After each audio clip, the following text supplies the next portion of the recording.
오늘 우리에게 주신 말씀은 로마서 2장 17절에서 29절까지의 말씀입니다. 로마서 2장 17절에서 29절의 말씀입니다. 이제 말씀을 봉독합니다. 유대인이라 불리는 내가 율법을 의지하며 하나님을 자랑하며 율법의 교훈을 받아 하나님의 뜻을 알고 지극히 선한 것을 분간하며 맹인의 길을 인도하는 자요 어둠에 있는 자의 빛이요 율법에 있는 지식과 진리의 모본을 가진 자로서 어리석은 자의 교사요 어린아이의 선생이라고 스스로 믿으니 그러면 다른 사람을 가르치는 내가 내 자신은 가르치지 아니하느냐? 도둑질하지 말라 선포하는 내가 도둑질하느냐? 간음하지 말라 말하는 내가 간음하느냐? 우상을 가증히 여기는 내가 신전 물건을 도둑질하느냐? 율법을 자랑하는 내가 율법을 범함으로 하나님을 욕되게 하느냐? 기록된 바와 같이 하나님의 이름이 너희 때문에 이방인 중에서 모독을 받는도다. 내가 율법을 행하면 할례가 유익하나 만일 율법을 범하면 내 할례는 무할례가 되느니라. 그런즉 무할례자가 율법의 규례를 지키면 그 무할례를 할례와 같이 여길 것이 아니냐. 또한 본래 무할례자가 율법을 온전히 지키면 율법 조문과 할례를 가지고 율법을 범하는 너를 정죄하지 아니하겠느냐. 무릇 표면적 유대인이 유대인이 아니요 표면적 육신의 할례가 할례가 아니니라. 오직 이면적 유대인이 유대인이며 할례는 마음에 할지니 영에 있고 율법 조문에 있지 아니한 것이라. 그 칭찬이 사람에게서가 아니요 다만 하나님에게서니라. 이것은 성령으로 기록된 말씀입니다. 아멘. 지난주 수요 예배 때 나눴던 말씀 좀 잠깐 살피고 또 계속 말씀 이어가도록 하겠습니다. 제목은 심판하시는 그날에 반드시 심판이 있다 하는 말씀 나눴습니다. 심판은 누구나 피할 수 없고요. 율법을 가진 자는 율법에 의해서 심판을 받게 되고, 그러면 이방인들, 율법이 없는 사람들은 어떤 기준으로 심판을 받게 되나? 양심의 법이 있죠. 또 하나님을 알 만한 것이 이 자연 속에 다 있다. 그래서 그것으로 이제 심판을 받는데 모든 것이 다 드러납니다.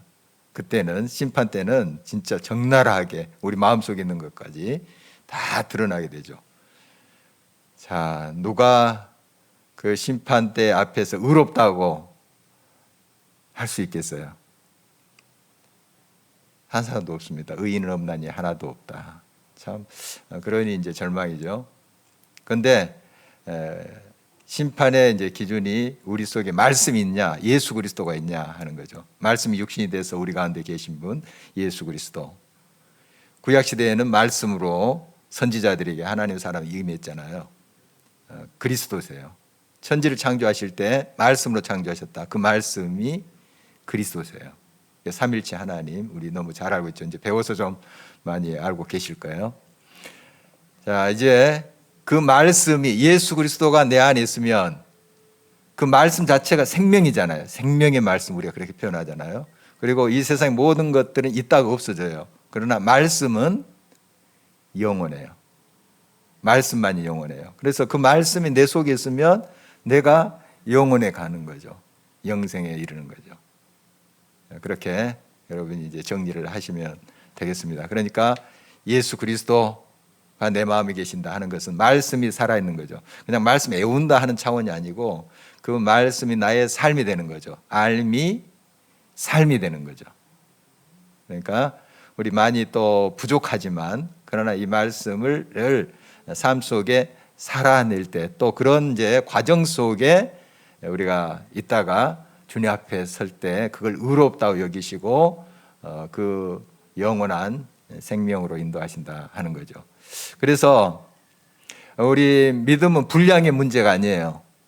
뭐 믿음이 크다, 뭐 작다 이런 표현들을 하긴 하는데 어떤 그것이 중요하냐면은 방향이 중요합니다. 그러니까 처음 예수 그리스도를 믿었어요. 그러면은 믿음이 크지는 않겠죠. 이제 예수님은 이제 알아가는 단계니까. 그러나 예수님 알아가는 그 방향으로 예수님께 가까이 가고자 하는 방향으로 가면 그게 의예요. 얼만큼 신앙생활을 했고 얼만큼 많은 공적을 이뤘는가 그게 아니고 또 얼만큼 많이 다듬어졌는가 하는 차원이 아니고 예수님을 닮아가는 그 방향이 옳으면 의예요. 물론 이제 예수 그리스도를 많이 믿고 또 우리가 신앙의 훈련을 많이 받았는데 예수님 향해 있으면 그게 의예요. 그러나 그런 훈련을 받고 예수 그리스도를 내가 안다고 하지만은 내 방향이 좀 틀어졌어요. 예수님께로 온전히 향하지 않았어요. 예수님 중심이 아니라 말씀 중심이 아니라 나 중심적이고 또 나의 교만, 이 바리새인들 유대인들의 전형적인 그 모습이잖아요. 그런 것으로 내 삶이 되어 있을 때 그것은 의가 아니에요. 그러니까 방향이 참 중요하다는 거죠. 내가 지금 신앙의 초보자이다 할지라도 예수님을 향하여 가는, 하나님을 향하여 가는 그 방향이 참 중요해요. 그래서 항상 주님께로 향해야 됩니다. 그것으로 우리가 이제 구원을 받아 예수님의 은혜죠. 그러니까 은혜로 구원받는다 하는 것이 그건데 계속 이제 이어지는 말씀인데요.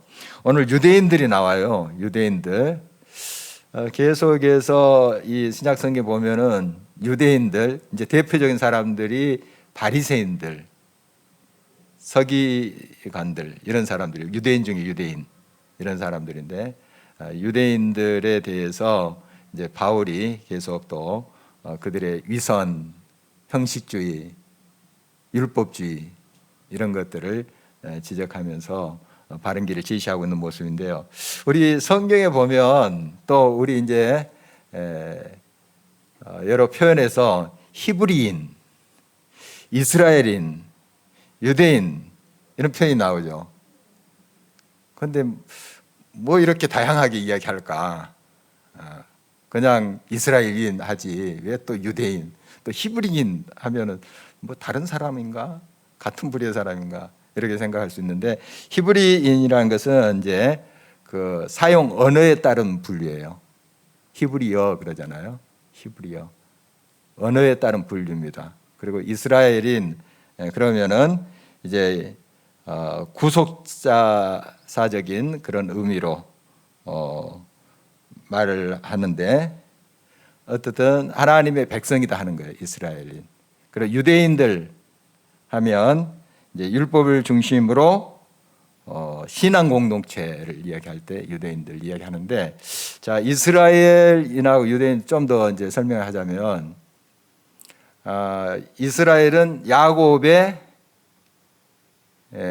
12아들 정확히 이야기하자면은 이제 두 아들이 빠지고 두 손자가 들어가죠. 어쨌든 여러분 뭐 그건 설명을 들어서 이제 아실 테고 어떻든 이제 12아들의 자손들이에요. 그런데 나중에 솔로몬 왕국 이후에 남북으로 나라가 갈리잖아요. 그래서 북쪽은 이스라엘, 남쪽은 유다 이렇게 되어 있습니다. 그래서 북쪽은 10지파가 형성한 나라예요. 남쪽은 유다 지파가 형성한 나라고요.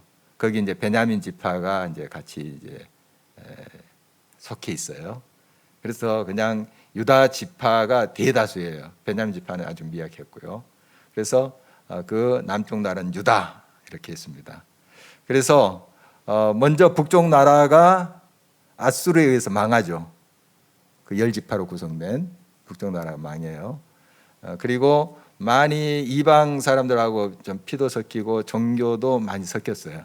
하나님 믿는다 하지만 그런 이제 형태고 그래서 그 사람들을 사마리아인이라 해요. 사마리아. 왜냐하면 북이스라엘의 수도가 사마리아였기 때문에 또 사마리아 크게 보면 사마리아 지역이라고 했죠. 그래서 그 10지파 사람들 이 사람들이 사마리아인들이에요. 이제 남쪽에 있는 이제 유다 사람들은 바벨론에 의해서 망하죠. 끌려가서 이제 포로 생활을 합니다. 그리고 나중에 이제 돌아와요. 그래서 나라를 이제 형성하는데 재건하죠. 재건하는데 이 사람들이 유대인들이에요. 유대인들. 그래서 이스라엘 사람들이기도 하죠. 크게 보면 이스라엘 사람들이에요. 그런데 더 정확히 말하면 유대인들은 다윗의 그 후손들, 다윗 왕조에 속해 있던 그 사람들이 유대인들이에요. 이 사람들이 이제 계속 역사적으로 보면 그 이후에 주도권을 잡고 예수님 당시에도 이 유대인들이 주도권을 잡고 이제 있는 것을 보게 돼요. 이 사람들은 굉장히 자부심이 강했습니다. 왜냐하면 그 열지파 북쪽 사람들은 종교도 또 피도 이렇게 섞이고 해서 사입이다. 완전히 이제 이방 사람들하고는 좀 다르죠. 이제 섞였기 때문에 반쪽 이방인인데 어떻게 보면 유대인들은 그들 이방인 취급을 해버렸어요. 사마리아 같은 그 야곱의 후손들이지만 옛날 12지파를 이루었던 그 이스라엘 백성들이지만 그 북쪽 출신들을 그냥 무시를 했죠. 그리고 자기들은 신앙의 지조를 지켰다는 거예요. 그 어려운 바벨론 포로 상황에서도 이제 회당을 만들고 신앙을 지키고 와서 나라를 주도적으로 재건했다. 해서 자부심이 대단했습니다. 우리가 이스라엘인 중에 이스라엘이다. 참된 이스라엘입니다. 이런 말을 하는 거죠. 이런 이제 부류의 사람들이 유대인들이에요. 그 유대인들 중에 이제 대표적인 사람들이 바로 그 바리새인들, 또 사두개파 사람들, 이런 사람들이죠. 이런 이제 배경을 좀 다시 한번 정리하고 갔으면 좋겠습니다. 그래서 우리가 많이 듣던 대로 이 유대인들은 선민 사상이 대단했어요. 우리는 선택된 백성이고 또 정통성을 가졌다. 정통성. 이런 이제 생각들을 많이 했는데요. 17절 말씀 오늘 본문 보도록 할까요? 17절 말씀. 함께 한 목소리로 읽어봅니다. 유대인이라 불리는 내가 율법을 의지하며 하나님을 자랑하며. 유대인이라 불리는 네가. 방금 이제 그 유대인들하고 이스라엘인 해도 과히 틀리진 않아요. 그렇게 막 혼용해서 또 써요.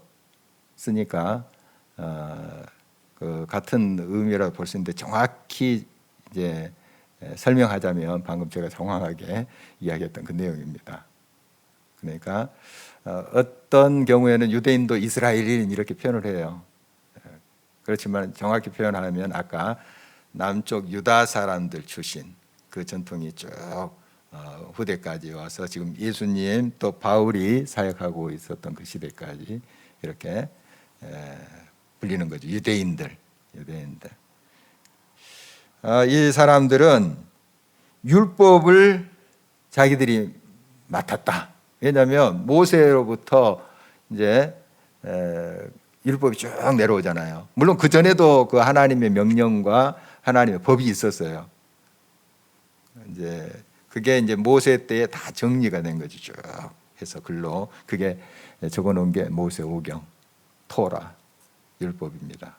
그러니까 이 정리된 율법을 모세로부터 받았고 그 정통성을 계속 그 유대인들이 자기들이 이어받았다. 이런 자부심이 굉장히 컸습니다.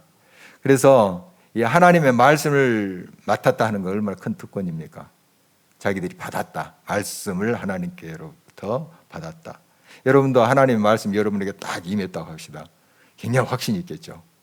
사실 임했습니다. 여러분 이 말씀 여러분에게 주어 주신 생명의 말씀이에요. 어떻든 말씀을 맡았다 하는 것에 대해서 자부심을 많이 갖고 있었고 그래서 이 하나님의 뜻을 자기들이 알고 있다. 말씀 맡았으니까 그 말씀을 연구도 하고 막 외우기도 하고 했었거든요. 뭐 지금도 그 종교적인 유대인들 이 사람들 이 율법의 말씀을 외웁니다. 자녀들이 또 외우게 하고 하는 걸 보게 되는데 옛날 그 바울 당시에 정말 얼마나 더 철저했는지 모릅니다. 철저하게 말씀을 암송하고 또 외우고 하는 거 이제 보게 됩니다. 그래서 이 하나님의 말씀을 가지고 하나님의 뜻을 우리는 알고 있다. 이렇게 이제 그들이 생각한 거죠. 그런데 이제 문제는 뭐냐 하면 그들이 아는 만큼 삶이, 인격이 그렇게 다듬어지지 않는 거죠. 그래서 보이는 데에서는 굉장히 거룩합니다. 우리 예수님도 그 부분을 많이 지적하면서 책망하시잖아요. 다 거룩한 채 하는데 이제 속에는 썩은 것이 있다, 뭐 해칠한 무덤이다 이런 표현도 하시고 아주 독사의 자식들아 하는 말도 하셨어요. 세례 요한도 마태복음 이제 3장 말씀에 보면 이제 바리새인들과 사두개인들, 이제 대표적인 유대인들의 그룹들이에요. 이 사람들이 세례 요한이 세례를 주고 말씀을 선포하는 자리에 왔어요. 이때 이제 세례 요한이 막 그들을 신랄하게 공격하잖아요. 독사의 자식들아 하면서 그들이 이선을, 그리고 너희들이 아브라함의 자손이라고 정통성이 있다고 그렇게 자랑하는가? 이 돌들도 아브라함의 자손이 되게 하나님께서 하실 수 있다. 이렇게까지 말하는 내용을 우리가 볼 수가 있는데요. 정말 그들이 하나님 말씀대로 살고자 하는 그것을 우리가 폄하할 수는 없습니다. 그러나 그들이 이제 하나님 말씀 알고 하나님의 뜻대로 행한다 하면서, 그러나 저기 안 보는 데 가서는 악한 짓을 그대로 하는 거예요. 그래서 오늘 이제 본문에도 너희들이 도둑질을 하지 말라 그렇게 가르치면서 이제 율법에 있는 말씀이잖아요. 도둑질 하지 말라, 우리 말씀을 그대로 또 지킨다 하면서 너희들 도둑질 하느냐, 간음하지 말라 이렇게 가르치면서 너희들이 암암리에 간음하느냐, 이렇게 이제 바울도 지적을 하고 있습니다. 예수님도 그런 이제 지적을 하시는 것을 보게 되는데, 이런 이선이죠. 이선, 형식주의. 그러니까 겉표장만 아주 그럴듯하게 되는 거죠. 그러니까 안에 내용도 알차고 안에 그들의 삶과 인품도 그리스도를 닮고 말씀을 이제 닮아가면 참 얼마나 훌륭합니까? 포장도 좋고 그 인품도 인격도 정말 좋고 하면 최상이죠. 그런데 이제 무늬만 좋은 거죠. 포장만 거룩 이렇게 하는데 나쁜 짓은 이제 안 보는 데도 다 하는 거예요. 그런 모습, 이게 이제 위선이죠. 이것을 이제 계속 지적하고 있습니다. 그리고 자기들을 이제 어둠을 밝히는 빛이라 이렇게 19절에 이제 말한다고 이제 바울이 지적하는데, 사실 그들이 있으므로 주변에 이제 어둠들이 물러가야 되는데 그렇지를 못했어요. 오히려 그들 자신이 빛이라 하면서도 더 세상을 어둡게 하고 이런 이제 모습도 많았다는 거죠. 그래서 빛의 사명을 잘 감당하지 못한 그들의 모습을 바울이 이제 지적하고 있습니다. 우리 예수님께서도 마태복음 5장 14절에서 16절 우리가 너무 잘 알고 있는 말씀, 우리를 세상의 빛이라 이런 말씀을 하셨어요. 우리 빛이다. 우리 예수님이 빛이시니까 예수님과 함께하는 우리들 빛이잖아요. 그러면 우리로 인해서 이제 세상이 밝아지는 게 마땅하거든요. 또 소금이다 하는 말씀도 하시고요. 그러면 세상이 덜 부패하고 또 맛을 내고 이렇게 해야 되지 않겠습니까? 그런데 그런 역할을 우리가 이제 감당하고 있는가 하는 거죠. 명목상으로 이제 크리스찬이다, 그리스도의 사람이다, 이렇게 이제 우리가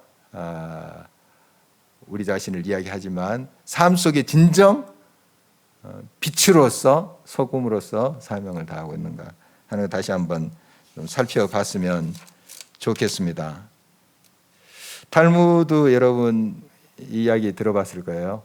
한 이제 앞을 보지 못한 사람이 밤길을 이제 갈 때 등을 들고 다녔대요. 자기 뭐 어차피 등이 있으나 없으나 앞이 안 보이니까 별로 상관없잖아요. 그런데 왜 등을 들고 다녔을까요? 이제 시력이 좋은 사람들이 그걸 보고 자기를 피해 가도록 하게 한 거죠. 그러니까 그 등이 없으면 이제 사람 있는지도 모르고 부딪힐 수 있잖아요. 그걸 이제 피하기 위해서 등을 들고 다녔는데 하루는 꽝 부딪혔대요. 한 사람하고 꽝 부딪혔는데 이제 이 등 들고 간 시각장애인이 화를 냈죠. 나는 이제 앞을 못 봐서 이게 등을 들고 다니는데 왜 당신은 이걸 보고 피하셔야지 나를 부딪혀서 아프게 하냐. 이랬더니 이제 그 앞에 있는 사람이 그 등잔에 손을 이렇게 갖다 대면서 확인하는 거죠. 벌써 당신의 불이 꺼진 지 오래입니다. 금방 꺼졌으면은 좀 온기가 남아있을 텐데 아주 차갑게 된 그 등잔을 만지면서 했다는 말 있습니다. 우리가 이제 불이 꺼진지도 모르고 우리 크리스찬들이 이 세상에 막 그 잘못된 거 나무라고 할 수 있잖아요. 왜 이러는가, 뭐 어쩌는가. 정치인들도 많이 또 우리가 비난도 하고 합니다. 지금 한참 이제 대선 국면인데요. 방금까지 시끄럽게 하는 좀 조용해졌네요. 어떻든 예. 물론 우리가 비판해야 됩니다. 분별해야 되고요. 하는데 우리가 크리스찬으로서 가지고 있는 등불이 아직까지 빛나고 있는가, 계속 타오르고 있는가 하는 거 확인해야 됩니다. 우리 크리스찬이라는 이름을 갖고 있으면서 우리의 불이 꺼진 지 오래되고 우리의 맛을 잃어버린 지 오래됐다면 큰 문제 아니겠습니까? 우리 예수님의 비유 너무 잘 알고 있는데요. 맛을 잃은 그 소금은 밖에 버리어 밟히뿐이니라 말씀하시잖아요. 정말 우리 자신을 많이 살펴야 됩니다. 이 세상 여러 가지 것들도 우리가 분별하고 옳고 그름을 우리가 잘 분간해서 옳은 것은 더 진작시키고 또 잘못된 것은 고치고 하는데 우리 크리스찬들이 또 예를 쓰고 앞장서고 기도해야 되겠습니다. 항상 동시에 아니 그 앞서서 우리 자신을 살펴야 되죠. 나의 등불은 계속 지금 타오르고 있는가? 비치고 있는가? 소금이라고 하셨는데 맛을 내고 있는가? 나로 인해서 내 가정부터 내 주변부터 신선해지고 있는가 하는 거죠. 이걸 살펴야 됩니다. 그렇지 않으면 지금 이제 예수님 또 바울도 그렇잖아요. 지금 유대인들 이성과 형식주의를 지금 지적하면서 회개를 촉구하고 있잖아요. 그 유대인들과 우리가 뭐가 다를 게 있나 하는 생각을 합니다. 그러니까 항상 우리 자신을 살펴야 되겠습니다. 이 유대인들은 이제 자기 만족에 빠져 있죠. 우리는 선민이다. 하나님의 선택된 백성이고 아브라함의 자손이다 하는 생각들 진짜 강했습니다. 여러분 타이틀이 참 중요해요. 하나님의 아들이다, 딸이다. 타이틀 중요하는데 그 타이틀 자체가 우리의 삶을 결정하지 않아요. 목사다 하면 이제 참 경건하다 이런 인식을 할 수 있어요. 그래서 영어에 이제 목사를 레버런드 그러거든요. 레버런드 이제 존경하는 사람이라는 그런 뜻이에요.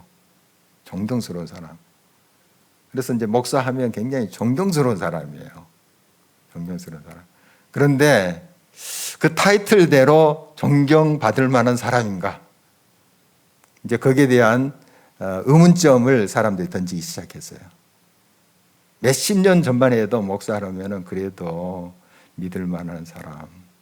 제가 이제 영국에서 좀 생활했잖아요. 아직까지 영국에서는 좀 그런 인식이 있어요. 한국보다는 조금 더 쳐주더라고요, 목사를. 쳐준다는 게 좀 표현이 그렇지만 좀 목사면 뭔가 존중해야 될 그런 인식이 아직까지 있더라고요. 그쪽도 이제 많이 목사가 저래 이런 게 있어요. 그런데 우리 한국보다는 덜하다 하는데 요즘 어떤지 잘 모르겠습니다만은 우리 한국에서는 정말 바닥이에요. 바닥. 꼭 목사만 그러겠습니까? 우리 크리스찬들, 우리 그리스도인들. 물론 그걸 가지고 세상 사람들이 뭐 교회 목사가 장로가 하면서 이제 욕하기 좋게 그걸 이제 또 이용하는 사람이 있어요. 그런 사람들의 뭐 평가는 우리가 기울일 필요는 없고요. 어떻든 우리가 크리스찬으로서 또 어떤 하나님의 아들 딸이라는 타이틀이 있잖아요. 이 자체가 우리의 삶과 인격을 결정하지 않는다는 거예요.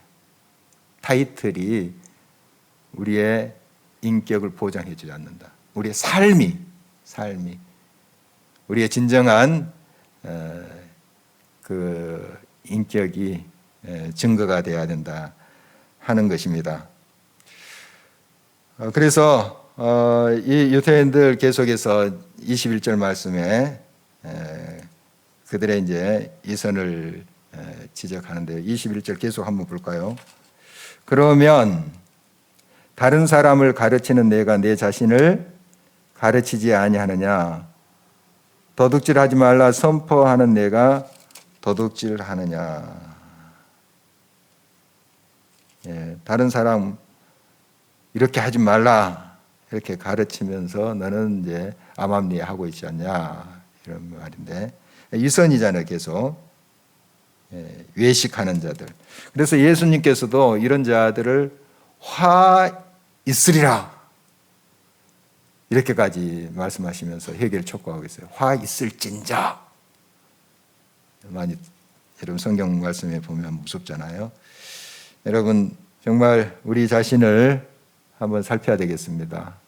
정말 이선자는 화가 있으리라, 심판이 있으리라, 무서운 심판이 있으리라 하는 말씀인데요.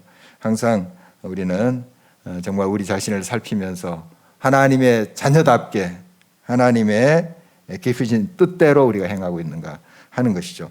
계속 이제 24절의 말씀 보면 그렇게 있어요. 하나님의 이름이 너희 때문에 이방인 중에서 모욕을 받는도다. 모독을 받는도다. 이런 표현이 있는데요.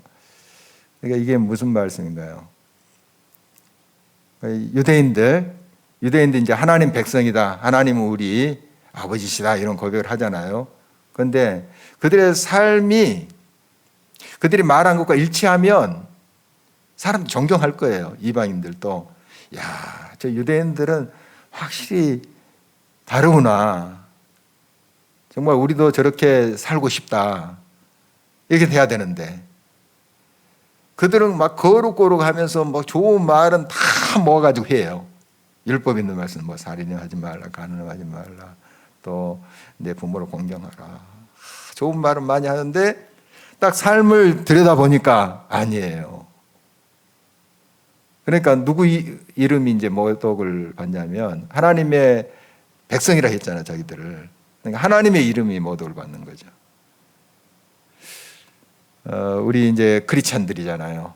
하나님의 자녀들이라 하는 또 예수 그리스도의 사람이라고 하는 우리들이 어떻게 사느냐에 따라서 이제 우리 주님이 영광을 받기도 하고 그 이름이 모독을 받기도 하는 거죠. 이렇게 대비해서 말씀 보게 됩니다. 우리 주기도문에도 우리 하나님의 이름이 거룩하게 여김을 받으시오며 이런 고백이 있습니다. 네. 역시 하나님은 거룩히 여김을 받으실 분이에요. 영광 받으실 분인데 세상 사람들은 하나님을 어떻게 보냐면 우리를 통해서 봐요. 물론 이제 세상의 여러 피조물 또 하나님 창조한 세계를 통해서 하나님 느끼기도 해요. 그런데 이제 아주 쉽게 볼 수 있는 게 하나님의 백성이라 하는 우리들을 봐요.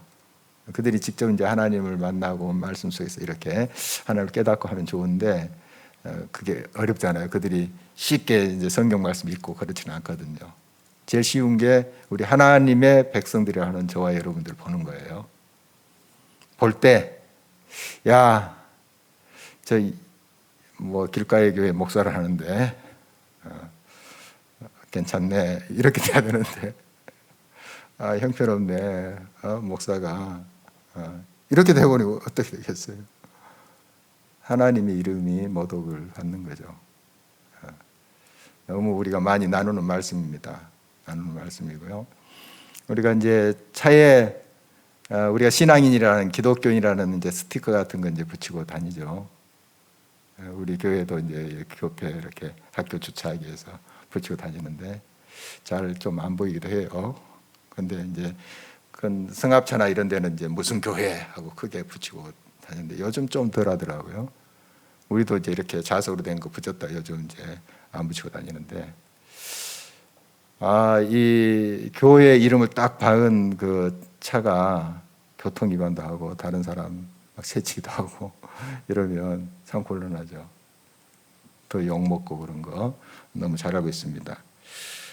어떻든 우리가 이제 크리스찬으로서 그리스도인으로서 어떤 삶을 살아야 되겠는가 하는 거 많이 우리가 나누고 있는 것입니다.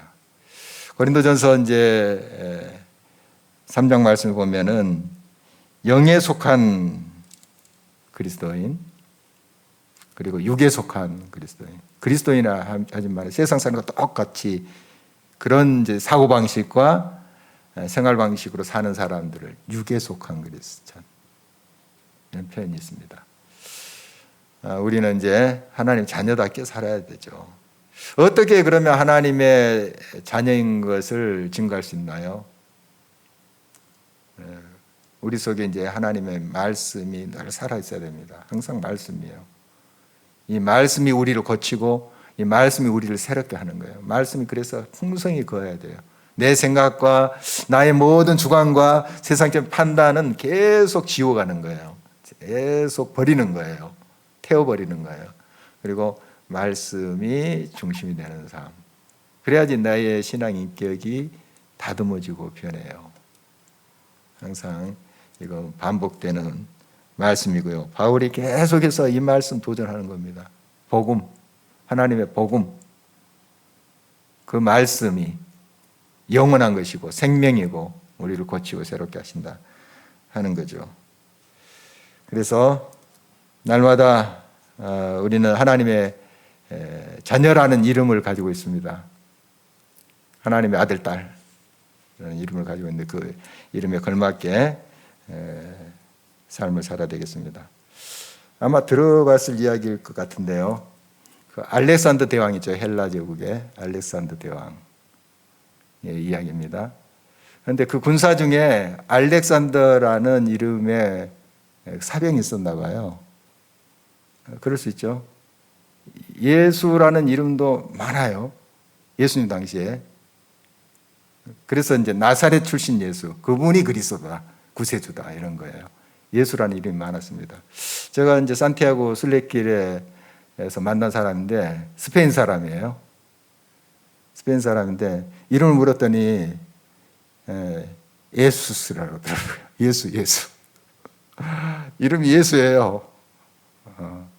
그래서 제가 아이고 정말 이름을 확실하게 지었구나 그런 생각을 했는데 어쨌든 이 알렉산더라는 사병이 있는데 행실이 아주 안 좋았대요.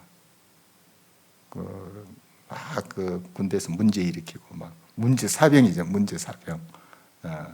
그래서 그 소리가 이제 알렉산더 대왕 귀에 들어갔다는 거 아니에요. 그래서 이제 알렉산더 대왕이 그 사병을 찾아갔대요. 자, 두 가지 중에 한 가지 명령을 너는 따르도록 하라. 두 가지 중에 하나. 한 가지, 내 행실을 바꿔라. 행실을. 아니면 내 이름을 바꿔라. 우리가 이제 하나님의 아들, 딸, 그리스도인, 예수님의 사람이라는 이름을 가지고 있잖아요. 우리는 이제 그 이름을 바꾸면 안 되겠죠. 예수님의 사람으로 살아야 되지만 행실을 바꿔야 되겠죠. 행실은 우리가 여러 노력도 하고 뭐 예를 쓸 수도 있지만 참 그것 가지고는 우리 행실, 우리 인품, 신앙 인격이 다듬어지지 않습니다. 아까 이제 말씀드렸다시피 살아있는 말씀이 내 속에 역사하실 때 그 말씀이 나를 바꿔요. 그러니까 말씀이 이끄는 삶이 돼야 돼요. 항상 말씀이 기준이 되고 그러면 나도 모르는 사이 그 말씀과 동행하고 그 말씀이 항상 나를 내려놓고 하다 보면 어느 순간에 그 말씀이 나를 빚어가고 있는 것이 느껴져요.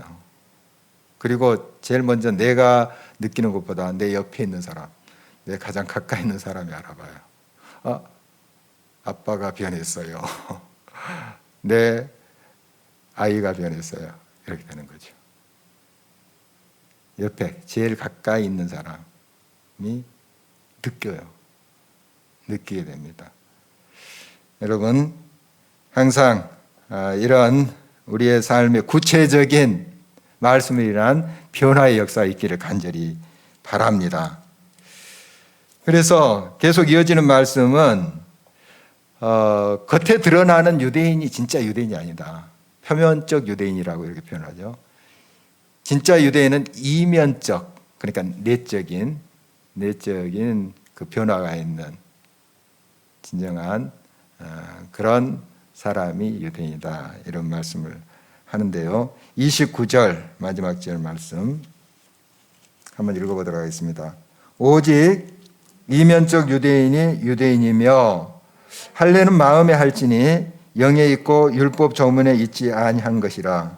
그 칭찬이 사람에게서가 아니요 다만 하나님에게서니라. 진짜 이제 유대인은 이제 이면적 내적인 변화, 신앙 인격이 다듬어진 사람이 진짜 유대인이다. 유대인들이 이제 자기들이 율법을 맡았다, 율법을 받았다 하는 것도 자랑이지만 이거 잘 좀 그 삶 속에 잘 보여지지 않아요.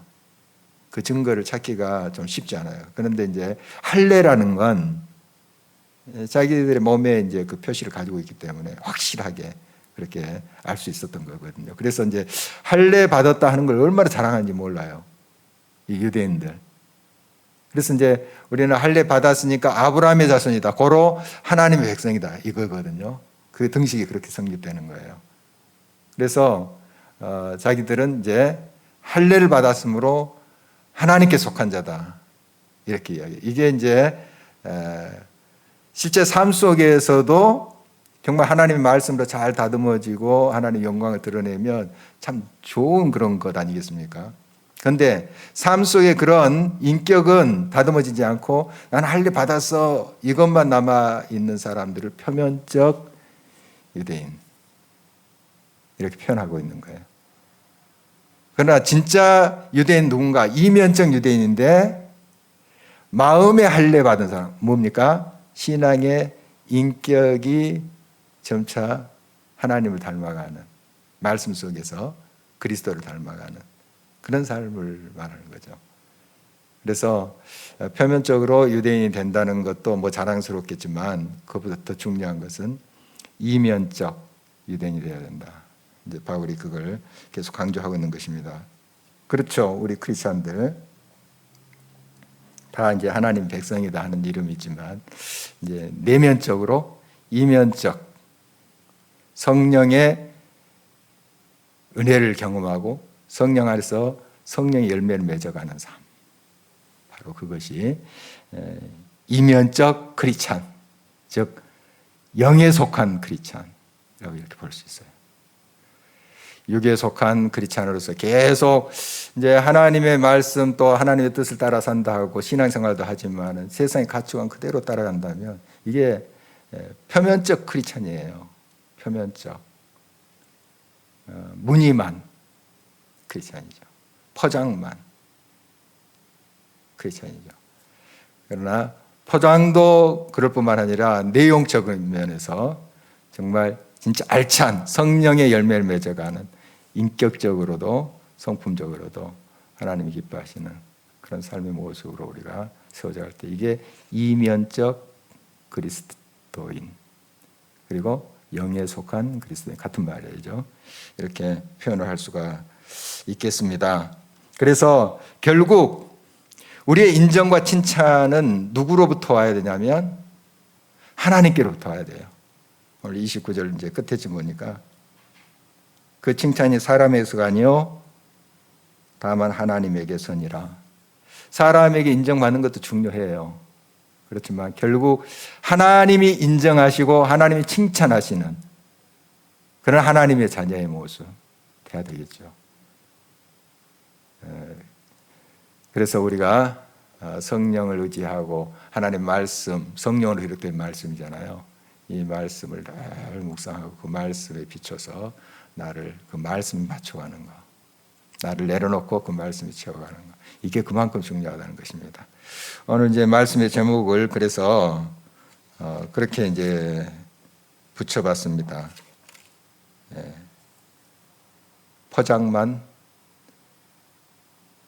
그럴 듯이 이렇게 붙여봤는데 조금 이제 이 말이 너무 세지 않나 하는 생각도 했지만 항상 우리가 이제 도전해보고 우리 자신을 좀 반성해보는 그런 의미로 이 제목을 붙여봤습니다. 오늘 말씀에 있는 그대로인데 여러분 진짜 크리스찬이 됐으면 좋겠습니다. 저와 여러분 진짜 진짜 이면적 그리스도인 그리고 영에 속한 그리스도인 돼서 사람들도 인정할 수 있는 하나님께서 이제 인정하고 칭찬하시는 그런 이제 크리스찬일 뿐만 아니라 사람들조차도 우리를 보면서 그래도 목사답네,